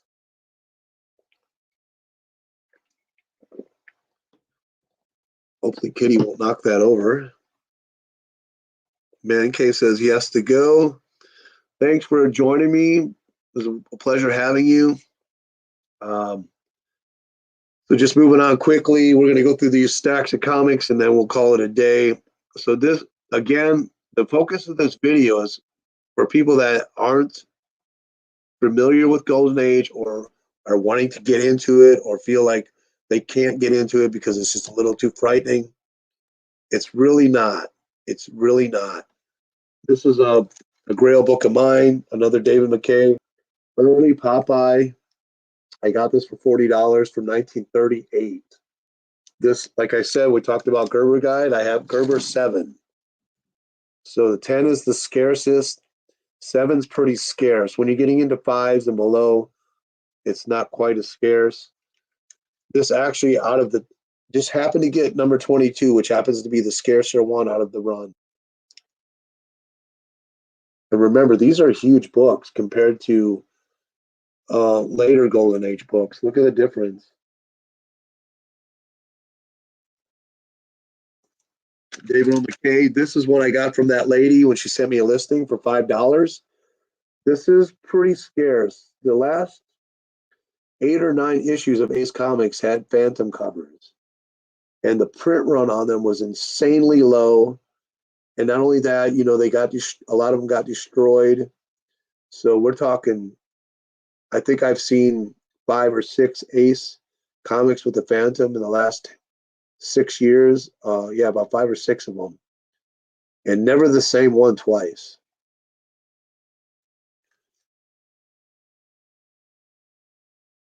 St. John's Publishing did Three Stooges. Yeah, you're right. Actually, I have one of those. No, do I have one? I think BWE sent me one of those. Okay, so this is A1. This is Magazine Enterprises. So I'm just talking about how many different publishers there are in the Golden Age. So that was David M. McKay. This is Magazine Enterprises. They have this A1 series that showcases a lot of different characters. The first Ghost Rider shows up in this series here, and that book could be quite pricey.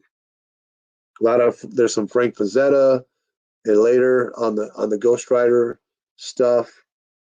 Picked this one up for $20, and I'm seeing this on eBay for $50, and I'm like, see, that's insane.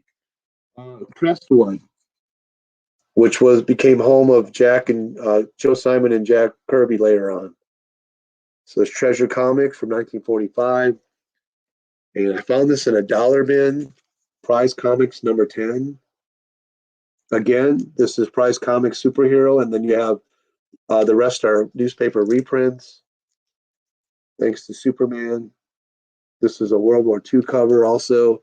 You see the tanks and the planes in the background, and that's the Black Owl. Found this 20 years ago in a dollar bin. It's like a $400 or $500 book today. Some more Crestwood stuff. Again, this book, when I got it, was bent on a 90-degree angle. They had $30 on it. I offered them 20, and they took it. They sent it to me in a pretty thick box. I got it, and I can't emphasize enough what you should invest in a press. So I pressed the book out and look at it. So a book for $20 is usually an $80 to $100 book, because this is the first cover appearance of the first atomic superhero ever. That's probably even more than that. I have his first appearance. But a press is a great thing to have. They're inexpensive. You can get one for like $200, and you can do wonders with books that people think are garbage, and you fix them up, and they're perfectly fine. Yeah, but that was 20 years ago. I got a lot of stuff. I got the whole run of Miracle Man, Forever People, #1, Miracle Man #1 out of that dollar bin. It's one store. It was all dollar bin boxes. Another World War II cover. This one was just shown on Instagram from 1943. Then you have the Junior Rangers, which was a ripoff of Jack and Joe's Newsboy Legion, Kid Commandos, or whatever they're called. More Crestwood.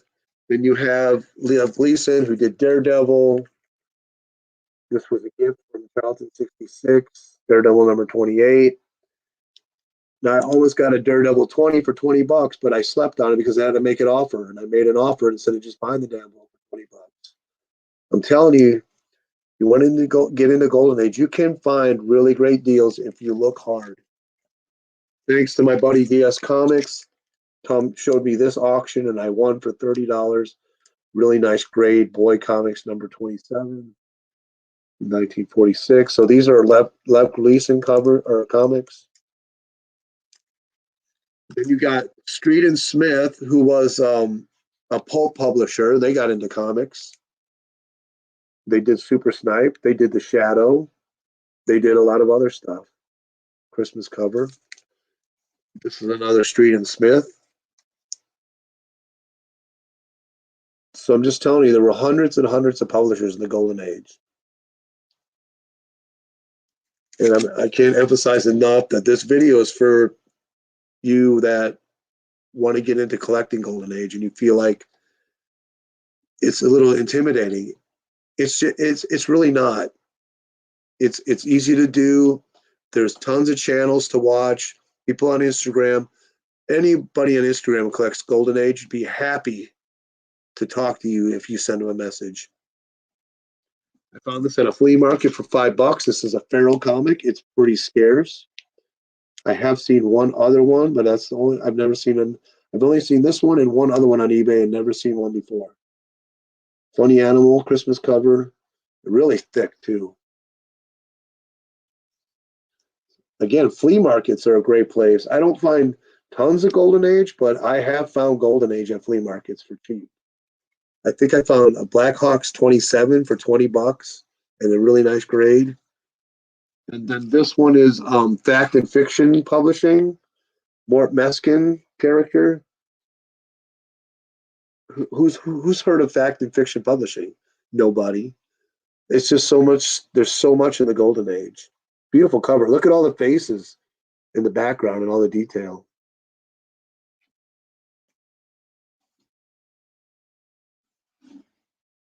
All right, let me see this comment. I hated that story. I almost ripped up that comic. Alice Scott is not gay. Don't get me started. He's a cool Golden Age Green Lantern. That DC is an ass for doing that. It had nothing to do with the comic, nothing to do with the story. And then they say, "Oh, you're so brave, Dad." Bullshit. He didn't take a bullet. He's not. I'm not getting on that topic. Don't even get me started there. Fiction House Publishing did a lot of comics. We're moving on to that. We're getting there, Gretzky. We're getting there. Okay, so back to quality. These are cheap. You could probably get these for less than $50 all day long. Kid Eternity. There are a couple key issues in the run. Actually, one won at an auction this year for $40.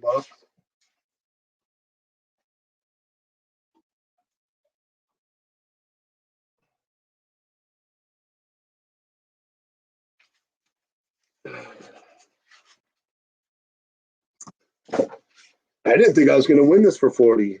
Then I've seen people listing this book for $1,500 in like a beat up core upgrade.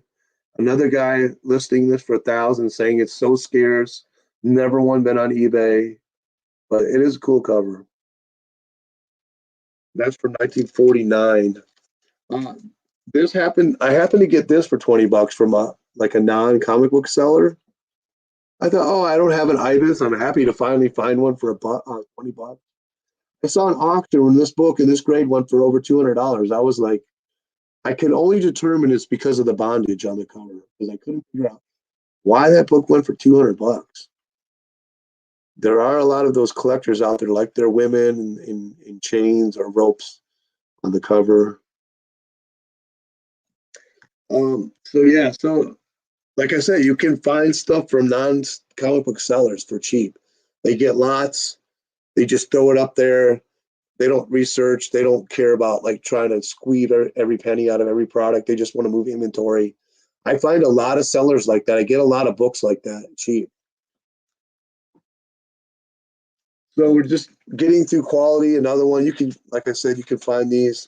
It's a good one, like Alex said, to start on if you want to start collecting Golden Age. DC ended up owning this. They ended up owning all the quality. Another one you can find these relatively cheap too, with Doll Man is Feature Comics. This is from 1948. It's a Reed Crandall cover too. Endowman's a pretty cool superhero. I mean, he sounds stupid, but he is pretty cool.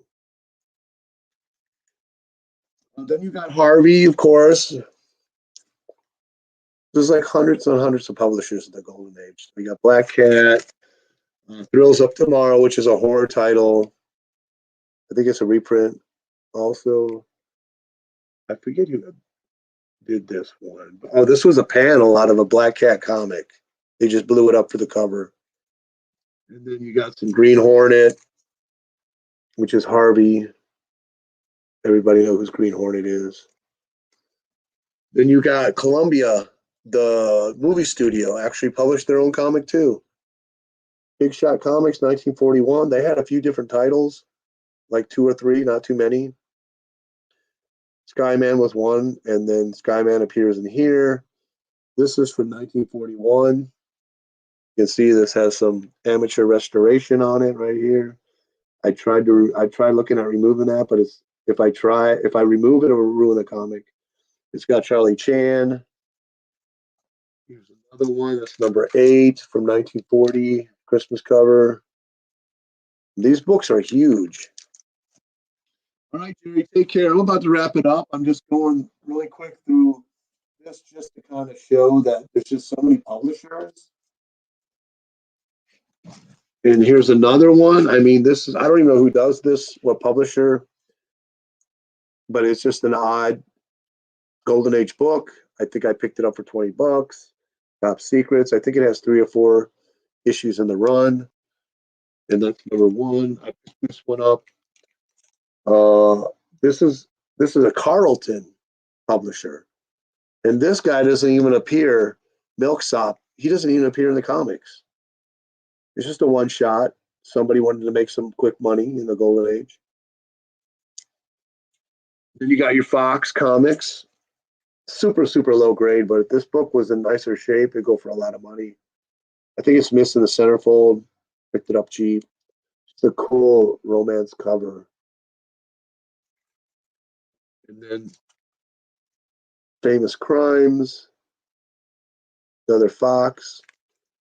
And got this one, $15. I don't even think I've seen this one for sale ever. It's a really hard issue to get. Pressed it out. I need to clean it up a little bit. It has a dealer number on it. A nice Good Girl cover. That was $15. Another non-comic book seller. Another Blue Beetle. Just got this one in. Fox Comics. And an early Blue Beetle.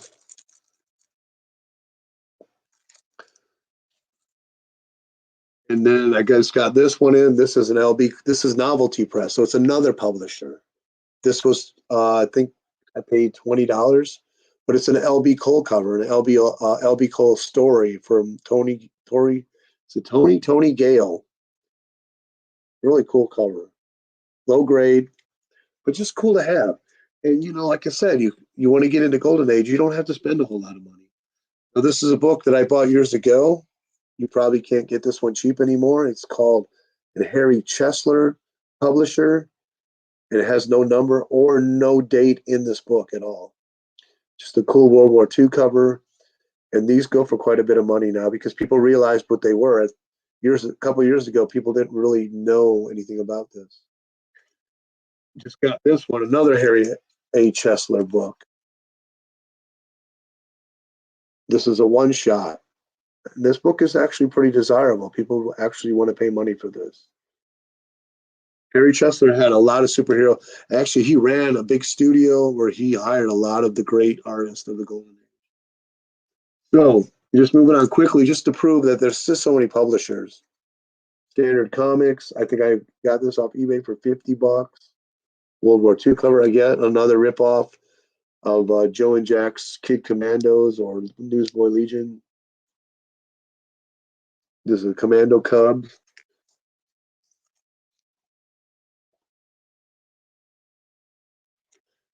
And then Avon was another publisher. Low grade. They use the cheapest materials, so a lot of their books are torn up, falling apart, brittle, because they use the lowest quality paper and inks. But just to cool, this is another one popped up New seller, 15 bucks. All over. I've been waiting. I was waiting for this for years. I wanted this book, but I would not pay $50 or more. And so finally it came up for 15 with shipping. I think it was $14.99 with shipping. And Gretzky talked about Fiction House, which this is not a Joe Doolin cover. Joe Doolin covers are much better. She just looks like a guy right there. Actually has it's Bob somebody. I can't read it. The Fire Hair #1. Actually, this book a couple of years ago, nobody knew anything about it. Nobody cared. Now this book goes for quite a bit of money.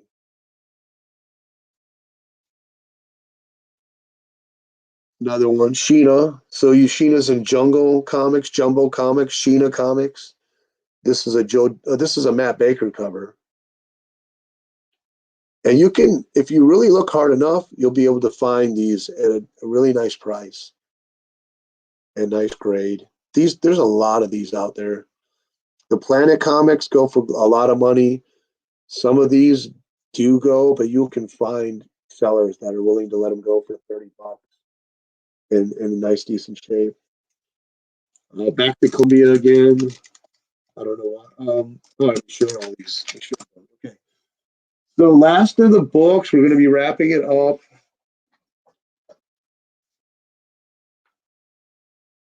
I'd be remiss if I didn't show some Timely.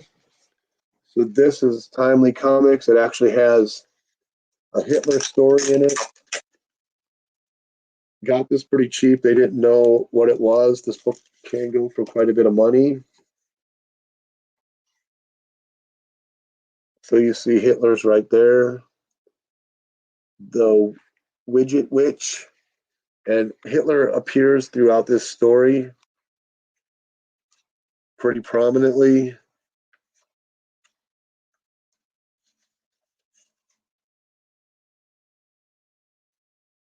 Well, well, there's Nazis all in it. Let me see. I got this from my LCS actually. I think they only show Hitler on that one panel right there. And then at the last page, he goes in to see Hitler, but they don't show him. So that's a Timely book. That's from 1940 something. I don't 43. And then I got this one. This is a reproduction cover, but I think it's missing a centerfold. But this is the seventh appearance of Captain Marvel. Got it from my buddy. These books, Timely's, of course, they're going to be expensive. Now, we talked about Fawcett. If you want to get into superheroes and you want to start collecting Golden Age, Fawcett's probably your place to go to start off because you can find superhero books from Fawcett for inexpensive. But this is a Fawcett. This is a Fawcett book too. This is one you mailed away. You sent your cereal box tops, and then you got this in the mail. These have started to heat up over the last year. People are asking lots of money for these. I was happened to snag two of them for under 30 bucks from two different sellers. But like I said, you can find books like this for 30 bucks pretty much every day. So Fawcett's the place if you want to kick off your Golden Age collection, I really recommend Fawcett as the place to go. We're talking superhero now. Now, your Mary Marvels are going to definitely cost you more money. I actually paid this $80 for that one. Paid $100 for this. This is a really obscure title and one of the earlier non-superhero titles in Fawcett. Slam Bang Comics #1. And then you got Master Comics #19 with Bullet Man. And you got your Mary Marvel. These are really tough to find, the Mary Marvel titles. People want lots of money for them. But here's where you go. I mean, you can find Wiz Comics, especially later issues, for under 50, under 30. So again, if you want to get into Golden Age collecting superhero titles, this is where you need to go. What's up, Adrian? How's it over on the other side of the world? So I picked this one up for like 15 bucks a few years ago. Another one right here. I think I paid 25 for this. So this is where you want to jump on if you're wanting to collect superhero titles. And last but not least, this will be the last one we show. Captain Marvel number 54. Once you start getting under the 50 issue mark, you're going to probably start paying more money. Anywhere between probably 50 and the end of the title, you probably pick them up for somewhere between 150 bucks if they're a nice grade. So just to recap, this video was focusing on the new collector, somebody or people that want to get into Golden Age. You may feel a little intimidated by it. You don't feel like you don't know enough about it. I hope this video helps you. And all I can say is don't be timid. Know you're going to make mistakes. That's okay. Learn from them. You have major resources all around you, all kinds of channels, Instagram accounts. Contact these people. If you contact me on Instagram, Night Tiger Comics, I'll be glad to talk to you all day long about Golden Age. If you feel like you have a book and you want to pull a trigger on, you're not sure if it's the price is right or what the grade of the book is, and you need guidance, seek out somebody. Go, like I said, you can type in Google the title of the comic. You can type in Captain Marvel Adventures Online Reader.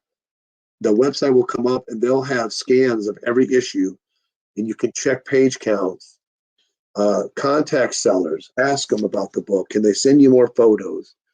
Does it have the centerfold? Sometimes they don't list more than one picture in a little description. Go and look at all the other listings. See if that book's listed already in other places. How much they asking? What are the grade?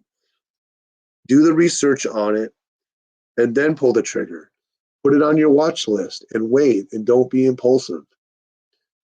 And after a while, you were like, wow, I'm starting to build a nice Golden Age collection. And there are videos on restoring books, putting them together.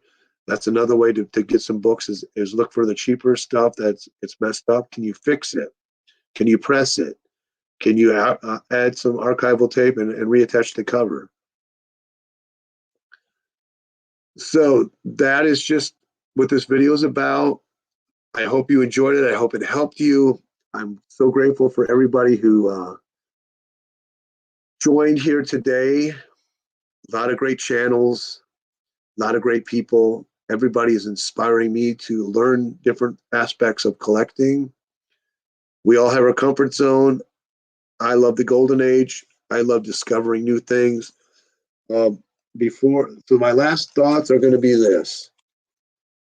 Because I was surprised some people didn't know what these were. If you want to get into Golden Age and you don't have these are a must. You have to have these. These are the Gerber guides. That's what they're called. But they're actually called the Photojournal Guide comic books. There's 2 volumes. There's volume 1. There's volume 2. If anything you take away from this video and you wanted to get into Golden Age, pick these up. Do not go to eBay. Go to an online used bookstore. You'll probably get a better deal on them there. If you're going to buy these from a comic book seller, you're going to pay premium, and you don't want to do that. Just be aware you're going to pay a lot in shipping, probably $10 or more. But try to get this book for under at least 30 bucks. And I think you've done great. This is a catalog. They have like 75% of all Golden Age books from the 1930s all the way up to the 50s. Done in the highest photography and the highest printing. Not only that, it's chock full of information in the beginning on markets, values, grading, everything you need to know. Each one of these books that they list has a scale that you can't see, but they have a scale, a number, tell you the scarcity of the book. So this is, you want to have these. I can't emphasize, you want to have these. Thanks for joining. Hey, Alan from British Columbia, Canada. How you doing? We're just wrapping it up. Be my pleasure if you went back and watched the replay. If you're getting into Golden Age, I hope this video will help you. So that's all this video is about. I'm Mike Smith from Night Tiger Comics. You don't have to like this video, but subscribe if you want to. And I try to put out content once a week if I can, and sometimes even more than that. I'm on Instagram, Night Tiger Comics, all one word. And Surf Blue, it's Night Tiger, one word, not two. All right, so I'm going to sign off, guys. Have a great weekend. Get on eBay, buy a Golden Age book, be proud of it, post it on Instagram, and hit me up so I can follow you and check out your new collection as you start buying books. Thank you so much.